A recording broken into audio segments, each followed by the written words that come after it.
मस्साजोग गावात अन्नत्याग आंदोलनाला सुरुवात झाली आहे। देशमुख कुटुंब आणि ग्रामस्थ हे अन्नत्याग आंदोलन करतायत। देशमुख हत्या प्रकरणी न्यायाच्या मागणीसाठी हे आंदोलन सुरू करण्यात आले।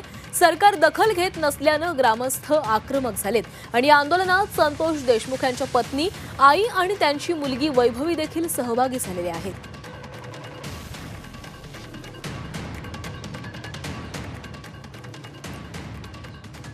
तर या संदर्भात अधिक बोलणार आहोत। आमचे प्रतिनिधी विकास माने आपल्यासोबत जोडले गेलेत। विकास, आज मस्साजोगमध्ये अन्नत्याग आंदोलनाला सुरुवात करण्यात आलेली आहे। जोपर्यंत सरकार आपल्या आंदोलनाची दखल घेत नाही, आपल्याला न्याय मिळवून देत नाही, तोवर हे आंदोलन सुरूच ठेवण्याचा इशारा त्यांनी दिलाय। निश्चित या ठिकाणी आपण पाहू शकतो की जे काही अन्नत्याग आंदोलन आहे त्याला सुरुवात झालेली आहे। या ठिकाणी देशमुख कुटुंब जे आहे ते देखील या आंदोलनात सहभागी झालेले आहेत। ते देखील आपण पाहू शकतो की आंदोलनात सहभागी झाल्याचं पाहायला मिळतंय। यात प्रामुख्याने जर उल्लेख करायचा झाला तर संतोष देशमुख यांच्या आई आहेत, त्यांच्या पत्नी आहेत, त्यांची मुलगी आहे आणि त्यांचे भाऊ धनंजय देशमुख ते देखील आहेत। या ठिकाणी पाहू शकतो की त्यांच्या आईचा जो आक्रोश आहे तो देखील या ठिकाणी पाहायला मिळतो। जवळपास 77 दिवस या ठिकाणी झालेले आहेत या हत्या प्रकरणाला, मात्र तरी देखील कृष्ण आंधळे जो आहे तो आजही फरार आहे। त्याच्या अटकेच्या मागणीसाठी या ठिकाणी सर्व ग्रामस्थ या ठिकाणी आक्रमक होताना पाहायला मिळते आणि हा आक्रोश ज्यातून ते अश्रू जे आहेत ते सध्या देशमुख कुटुंबाचे आपण पाहू शकतो, कारण की संतोष देशमुख यांची आई या ठिकाणी आहे, पत्नी देखील आहे आणि त्यांची मुलगी वैभवी देखील आहे आणि धनंजय देशमुख जे पहिल्या दिवसापासून या ठिकाणी त्यांच्या भावाला न्याय मिळाला पाहिजे यासाठी लढताना आपल्याला पाहायला मिळतात।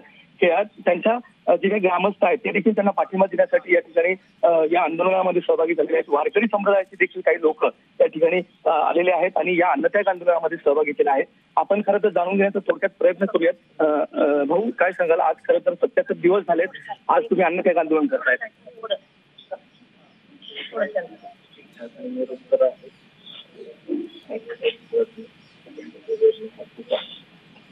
वेदना ह्या खूप आहेत, यातून आम्ही खूप म्हणजे सगळ्या वेदना असंही होत्या।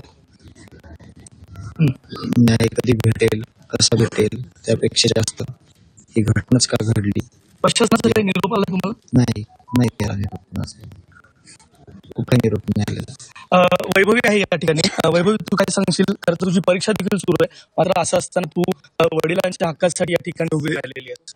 आमची जी घटना झाली त्या दिवशीपासून आमची आणि गावकऱ्यांची एकच मागणी आहे की माझ्या वडिलांना लवकरात लवकर न्याय मिळवून द्या आणि जे कोणी आरोपी असतील किंवा जे ते त्यांना मदत करणारे असतील त्यांना यामध्ये आरोपी करा आणि ज्या गावकऱ्यांच्या मागण्या आहेत त्या मागण्यांची लवकरात लवकर अंमलबजावणी व्हावी एवढंच वाटतं। या ठिकाणी त्यांची आई देखील आहे, संतोष देशमुख यांची आई आहे, त्यांचे अश्रू अनावर झाल्याचं आपल्याला पाहायला मिळत आहे। खरं तर या ठिकाणी सर्व ग्रामस्थ देखील या आंदोलनामध्ये सहभागी झाल्याचं पाहायला मिळत आहे। सकाळपासून या आंदोलनाला सुरुवात झालेली आहे। वारकरी संप्रदायाचे काही मंडळी देखील या ठिकाणी पोहोचलेले आहेत, त्यांच्या माध्यमातून या ठिकाणी या आंदोलनाला पाठिंबा दिला जातो आहे। याबरोबर सहभागी झालेले आहेत, काही महिला देखील या ठिकाणी उपस्थित आहेत आणि हे सर्व ग्रामस्थ कुटुंब जे आहे देशमुखांचं ते देखील या आंदोलनात सहभागी झालेले आहेत। विकास, तर या अन्नत्याग आंदोलनाला आता सुरुवात झालेली आहे, त्यामुळे सरकार आता ह्या 9 मागण्यांचा कशा प्रकारे विचार करते आणि न्याय मिळवून देण्यासाठी काय प्रयत्न करते हे पाहावं लागणार आहे। धन्यवाद तुम्ही दिलेल्या माहितीसाठी।